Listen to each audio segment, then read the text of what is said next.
ప్రతి ఒక్కరు వచ్చి ఇన్సూరెన్స్ తీసుకోండి, హెల్త్ ఇన్సూరెన్స్ తీసుకోండి, టర్మ్ ఇన్సూరెన్స్ తీసుకోండి అని చెప్పి వాగుతున్నారు అండ్ ప్రమోట్ కూడా చేస్తున్నారులే. బట్ ఎవ్వడు చెప్పట్లా ఏ ఇన్సూరెన్స్ తీసుకోవాలి, ఎలాంటి ఇన్సూరెన్స్ తీసుకోవాలి, అది నాకు సెట్ అవుతుందా అవ్వదని ఎవ్వడు మాట్లాడడు. And this is how most of the insurance companies making money. ఇంచుమించు 21,000 crores అన్సెటిల్డ్గా మిగిలిపోయినాయి ఇండియన్ గవర్నమెంట్ దగ్గర, ఇన్సూరెన్స్ కంపెనీస్ దగ్గర. సో ఒక చిన్న స్టోరీ చెప్తా. నాకు 2 years బ్యాక్ నేను ఒక హెల్త్ ఇన్సూరెన్స్ తీసుకున్నాక నాకు రీసెంట్గా ఏదైనా మెడికల్ ఎమర్జెన్సీ అయినప్పుడు నేను హాస్పిటల్కి వెళ్తే, సార్ మీకు థైరాయిడ్ ఉంది, ఇది హార్మోనల్ డిసీజ్ అండి, మీకు హార్మోనల్ డిసీజ్ కవర్ అవ్వాలంటే 5 years మినిమం వెయిటింగ్ పీరియడ్ ఉంటుందని అని అన్నాడు. అది మాకు చెప్పలేదు కదా సార్ అంటే, ఆల్రెడీ మీకు ఇచ్చిన అగ్రిమెంట్లో పేజ్ నెంబర్ 47లో ఉందని చెప్పి సొల్లు చెప్తున్నాడు. అయిపోయిందా? ఇది కాకుండా వీళ్ళకి వేరే ట్రిక్స్ అండ్ టిప్స్ కూడా ఉంటాయి. ఎలా అనుకున్నారు? ఫర్ ఎగ్జాంపుల్ వాళ్ళు వచ్చి we cover every cancer related disease అంటాడు.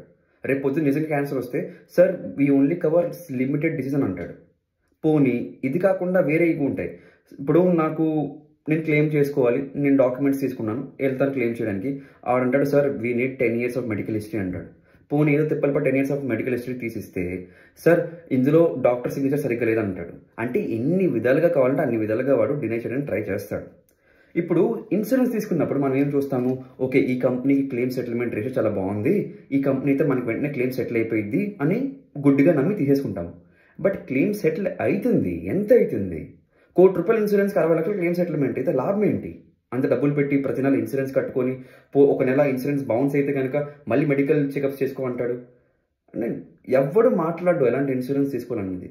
సో నేను ఒక వీడియో రికార్డ్ చేస్తున్నా, ఎలాంటి ఇన్సూరెన్స్ తీసుకోవాలి, ఎన్ని రకాలుగా చెక్స్ చేసుకోవాలి, బ్యాడ్ అప్రోచ్ ఏంటి, గుడ్ అప్రోచ్ ఏంటి అని దాని మీద ఒక వీడియో చేసిన.